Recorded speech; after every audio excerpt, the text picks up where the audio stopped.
पुण्यात्मा, परमात्मा ने मेहर करी अपने ऊपर, स्वयं आए, अपनी जानकारी आप देकर गए, यथार्थ मंत्र बता दिए कि ये नाम जाप करो, लेकिन पूरे गुरु से लेकर, ये नकली गुरुओं से बात नहीं बनेगी। जिस समय परमेश्वर आए थे कलयुग में, कबीर परमेश्वर जी, उस समय उनके 64 लाख शिष्य हो गए थे, 64 लाख। आज किसी के 2 करोड़ शिष्य हैं, 3 करोड़ शिष्य हैं, कोई बड़ी बात नहीं, क्योंकि मीडिया का माध्यम है, और उन 200, 150 वर्ष हो गए लगातार चलते आने। जब परमात्मा आए, भारतवर्ष की आबादी मुश्किल से 4 करोड़ होगी।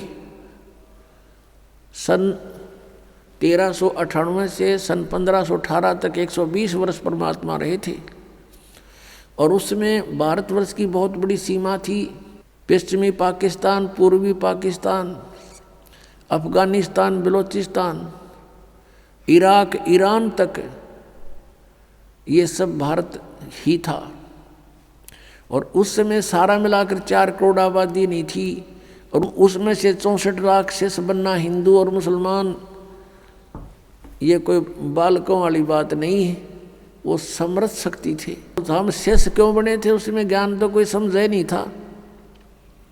हम शेष क्यों बने थे कि परमात्मा ने हमें सुख दिए थे, हमारे ऊपर कैर टूट रहे थे पाप कर्मों के, वो मालिक ने ठीक कर दिए थे कबीर भगवान ने, तो हम उनको गुरु मानने लगे थे। ये दयालु हैं, इन पे हमारा दुख देखा नहीं जाता, लेकिन हम इतने बुद्धिहीन बना दिए इस काल भगवान ने, हम पहचान नहीं पा रहे अपने दाता ने, और उसको ना पहचान कर हम अभी तक भटक रहे हैं या कष्ट उठा रहे हैं। तो क्या बताते हैं परमात्मा के दुगने तिगने किए चौगने किन्हू मूल गवाही। किसी ने तो इसके दुगने तिगने चौगने बना लिए, किसी ने इसका मूल धन ही नष्ट कर दिया। परमात्मा हमें ये याद दिलाने आए थे कि तुम यहाँ के वासी नहीं हो, और तुम सतलोक में रहा करते थे। यहाँ पर काल भगवान ने आपके ऊपर इतने कवर चढ़ा दिए, स्थूल शरीर, फिर सूक्ष्म शरीर, फिर कारण शरीर, फिर महाकारण शरीर, फिर कैवल्य शरीर, और उसके अंदर आपका ओरिजिनल शरीर है।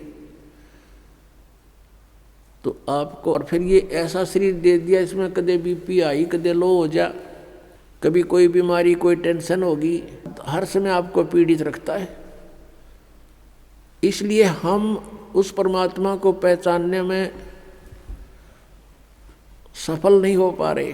अब हम पहचानेंगे भगवान को, क्योंकि समय आ गया है। आपके ऊपर मेहर करी परमात्मा ने, जिस ज्ञान को अभी तक छुपा रखा था वो आपके ऊपर बरसा दिया भगवान ने, और थोक के बाका बरसा दिया।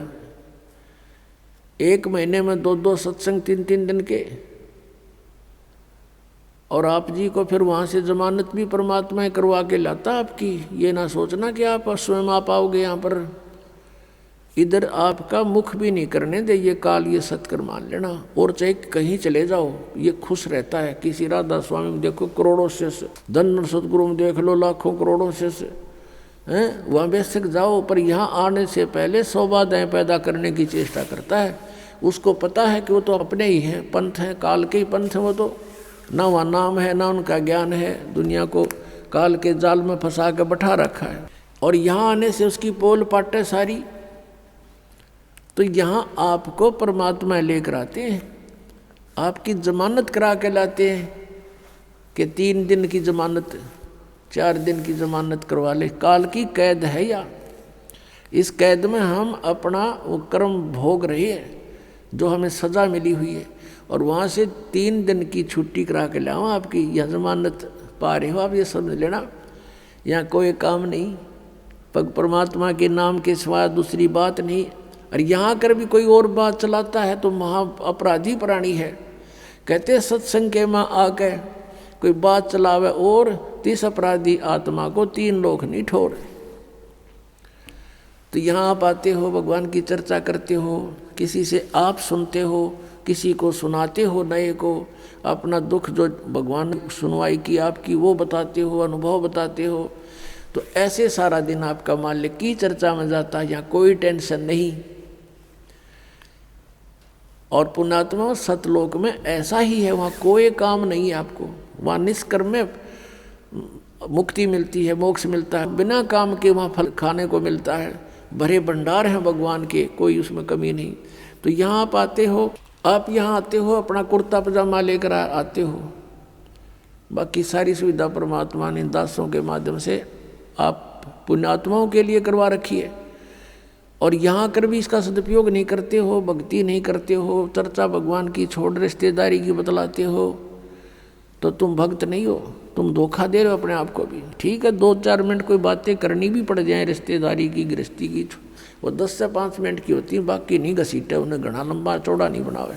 शेष समय में अपना भक्ति करे, नहावे धोवे, प्रसाद पावे, सत्संग सुने, शेष समय में माला ले अपने हाथ में, या पुस्तक पढ़े, परमात्मा का ज्ञान आपको अनमोल खजाना बना के दे रखा पुस्तकों में, उसको बार बार पढ़े, बार बार पढ़े। जितनी बार पढ़ोगे उतना आनंद आएगा और आपके पुण्य बढ़ते हैं, उससे ज्ञान यज्ञ का फल मिलता है। तो यहाँ परमात्मा में याद दिलाते हैं कि ये दम टूटे पिंडा फूटे हो लेखा दरगाह माही, जिस समय आपकी मृत्यु हो जाएगी, आपको पकड़कर यम के दूत जो भक्ति नहीं कर रहे हैं, आप जी को धर्मराज के दरबार में, न्यायाधीश के दरबार में खड़ा कर दिया जाएगा, जो काल का न्यायाधीश है। और वहाँ जाकर के आपसे पूछेंगे कि भाई निकाल क्या लाया गठड़ी में, दिखा तेरा परस, कितनी माया इकट्ठी करके लाया तू, जो पूंजी लेकर गया था मनुष्य के श्वासों की, अब दिखा कितना कमा के लाया। फिर ये नीचे को मुंह कर लेगा ऐसे। पुण्यात्मा, ये जब मनुष्य शरीर छूट जाता है उस समय इस प्राणी के साथ ऐसे बीतती है जैसे सौपन में क्या देखते हैं कई बार एक गरीब व्यक्ति, और क्या देखता है कि कार में बैठा जा रहा है। एक बताया था व्यक्ति, कहने लगा मैं आज सपने में ऐसा देखा कि जैसे कार में बैठा हूँ और कार चला रहा हूँ, और ब्रेक लगाया, आगे एकदम कोई ऐसी स्थिति आ गई, ब्रेक लगाया, जोर से पैर मारा और रजाई फटी हुई थी उसकी, उस रजाई में का पैर आर पार हो गया। फिर वह आँख खुल गई, यानी निंद्रा भंग होगी, देखो होता है, वो पैर छोड़ दिया। फिर जब सौपन टूटा तो देखा ना कार और कुछ भी नहीं, और वो सपने में देख रहा खूब जोरते, उसका पेटा है ना भर रहा। तो कहते हैं आज जो सुविधाएं आपके पास हैं, और जिस समय ये आपकी शरीर छूट जाएगा उस समय आपका सपना सा टूटेगा, और यम के दूत बाजू पकड़ रहे होंगे, वो पाँव जरा होगा टूटी हुई रजाई में, और कहेंगे चल बच्चा। अब उसका विश्वास सा नहीं बनता कि बेटा था, मेरी बेटी थी, कार थी, कोठी थी, कहाँ थी, चल अब बताएंगे तरीके थी।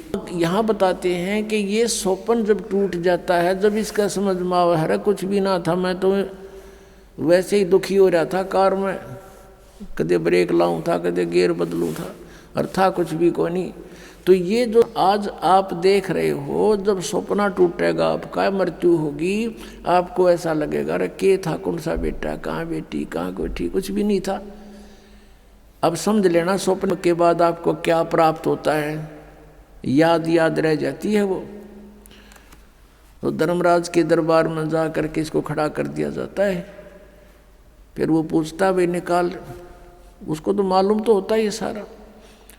तो फिर वो क्या बहाना मिलाता है, क्योंकि उसको याद आ जाती है कि मैं वायदा करके गया था भगवान से, हे परमात्मा जे ईब के मनुष्य शरीर मुझे मिल जावे तो मैं सदा भगवान याद करूँगा, पेट के लिए थोड़ा बहुत कार्य भी करूँगा, लेकिन ज़्यादा समय मालिक तेरी याद में बिताऊँगा। अब मुझे सब याद आ गया है। उस समय उसको पिछले पुण्यों जन्म जन्मांतरों के सारे दुख याद आ जाते हैं, और जब ये मनुष्य शरीर प्राप्त करके वहाँ से चलता है, इसको बार बार समझाया जाता है कि अब के गलती मत करना, तो ये कहता नहीं जी, पीछे गलती बनी सो बनी, आगे नहीं करूँगा। माँ के गर्भ में भी इसको याद रहता है। माँ के गर्भ से बाहर आते ही इसके ऊपर तीनों गुणों का ऐसा एकदम प्रभाव बन जाता है, ये सब भूल जाता, अचेत हो जाती आत्मा। इसको नए सिरे से पढ़ाई कराई जाती है, ये तेरा चाचा, ये तेरी चाची, ये माता, ये पिता, ये बुआ या माँ, ऐसे, और नए सिरे से इसको पढ़ाया जाता है। अब जब तक हम सत्संग में नहीं आते और सतगुरु नहीं मिलते, नकली संतों के सत्संग से भी लाभ नहीं, क्योंकि उनके पास ना नाम ना ज्ञान। उद्देश्य उनका अवश्य है कि हम सत्संग सुनावा, लेकिन सत्संग है ही नहीं उनके पास।